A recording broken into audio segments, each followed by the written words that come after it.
Tumsiad waa dalad ay ku midaysan yihiin warshadaha iyo waliba ganacsato Turkiya waxayna xiriir ay la leeyihiin in ka badan 15 dal kuwaas oo intoodii badan ay ka wadaan mashaariic kala duwan dalalkaasina waxa kamid ah Soomaaliya iyo Djibouti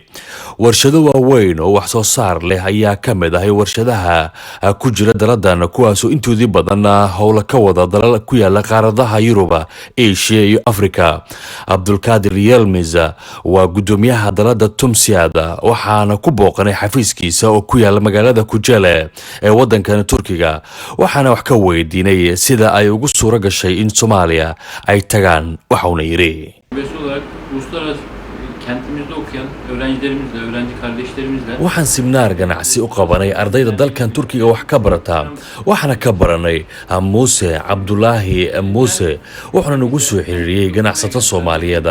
wuxuuna bilaabay inuu ka faaloodo fursadaha dalkiisa ka barana waxaan ku raacnay inaan dalkiisa u raacno oo aan maalgashi ku sameeyno xiriirka Turkiga iyo Soomaaliya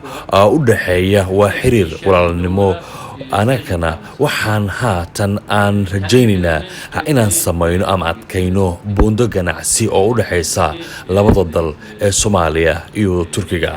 intaan joognay magaalada Kujele waxaan booqanay dhowr warshadood oo shaqo xoogan ay ka socoto waxaana kamid ahaa warshadaha mid soo saarta alaabaha furniture-ka sida fadhiyada iyo jiifka kuwa soo saara isla markaana naqshadeeya leerarka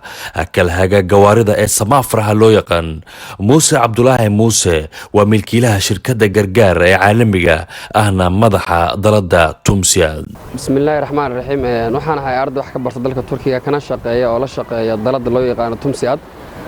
dalada Tumsiad waa dalad ay ku midaysan yihiin warshadaha ay ganacsatada dalka Turkiga 65% waxa kamid ah warshadaha iyo ku midaysan dalada Tumsiad sida warshada sameeysa maacuunta warshada sameeysa qalabka guryaha furniture-ka warshadaha raashinka noocyadooda kala duwan iyo dhammaan warshadaha soo saar wax soo saarka leh sidoo kale dalada Tumsiad waxay ku leedahay fadhiimo iyo xarumo 65 gobol oo kamid ah 82 gobol ee dalka Turkiga sidoo kale waa warshad xiriir aad u sareeya leh wadamo badan oo kamid ah wadamada Yurub qaybta wadamada kamid ah Asia, Afrika